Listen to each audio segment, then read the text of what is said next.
Pan India star హీరోగా పేరు ప్రఖ్యాతులు సంపాదించుకున్న హీరో డార్లింగ్ ప్రభాస్.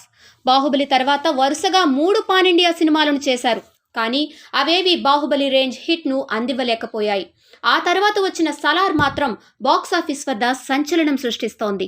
ఈ సినిమా మంచి సక్సెస్ కావడంతో ప్రభాస్ తదుపరి సినిమాలపై భారీ అంచనాలు ఏర్పడ్డాయి. ఇక ప్రభాస్ రెమ్యూనరేషన్ విషయంలో ఆసక్తి నెలకొంది. ఆయన ఒక్క సినిమాకు సుమారు 100 కోట్లకు పైనే తీసుకుంటారని టాక్. అయితే ఇదిలా ఉండగా తాజాగా ప్రభాస్ నికర ఆస్తుల విలువ 145 కోట్లు కాగా బాహుబలి తర్వాత ఆయన ఆస్తుల విలువ భారీగా పెరిగిందని ఫోర్బ్స్ జాబితాలో తేలింది. ఆయనకు హైదరాబాద్ లో సుమారు 60 కోట్ల విలువ చేసే ఇల్లు, ముంబైలో 10 కోట్ల విలువ చేసే ఇల్లు, అలాగే ఇటలీలో కూడా ఫ్లాట్ కొనుగోలు చేసినట్లు సమాచారం. వీటితో పాటు కొన్ని కోట్ల విలువ చేసే కార్లు ఉన్నాయి. ఇక ఫోర్బ్స్ కంపెనీ లెక్కల ప్రకారం ప్రభాస్ నికర ఆస్తుల విలువ $30 మిలియన్, అంటే సుమారు 250 కోట్ల రూపాయలన్నమాట. సలార్ సినిమా తర్వాత ఆయన ఆస్తుల విలువ, ఆదాయం విలువ భారీగా పెరిగింది. ఆయన కెరీర్ విషయానికొస్తే ప్రభాస్ పూర్తి పేరు ఉప్పలపాటి ప్రభాస్ రాజు.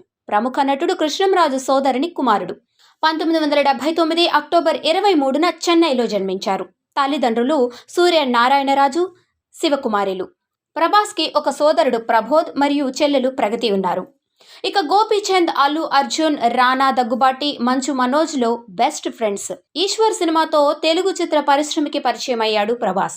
ఆ తర్వాత వర్షం, ఛత్రపతి, బిల్లా, డార్లింగ్, మిస్టర్ పర్ఫెక్ట్, మిర్చి, బాహుబలి వంటి సినిమాల్లో నటించి తెలుగు సినీ పరిశ్రమలో తనకంటూ ఒక ప్రత్యేక స్థానం ఏర్పాటు చేసుకున్నారు.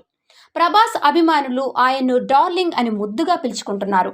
బాహుబలి చిత్రంతో ప్రపంచ స్థాయిలో గొప్ప గుర్తింపు తెచ్చుకున్నాడు ప్రభాస్. ఇక బాహుబలి 2 పార్ట్తో భారతీయ చిత్ర పరిశ్రమలో బాక్సాఫీస్ రికార్డులను తిరగరాశాడని చెప్పాలి. బాహుబలి తర్వాత సాహో చేసినా ఈ సినిమా డిజాస్టర్ టాక్ తెచ్చుకుంది. ఇక బాహుబలితో వచ్చిన క్రేజ్ వల్ల థాయిలాండ్లోని మేడమ్ టుస్సాస్ మ్యూజియంలో బాహుబలి రూపంలో ఉన్న ప్రభాస్ మైనపు బొమ్మ పెట్టడం విశేషం. ఇందులో మరో విశేషం ఏంటంటే దక్షిణాది నుంచి ఈ ఘనత అందుకున్న మొదటి హీరో ప్రభాస్ మాత్రమే.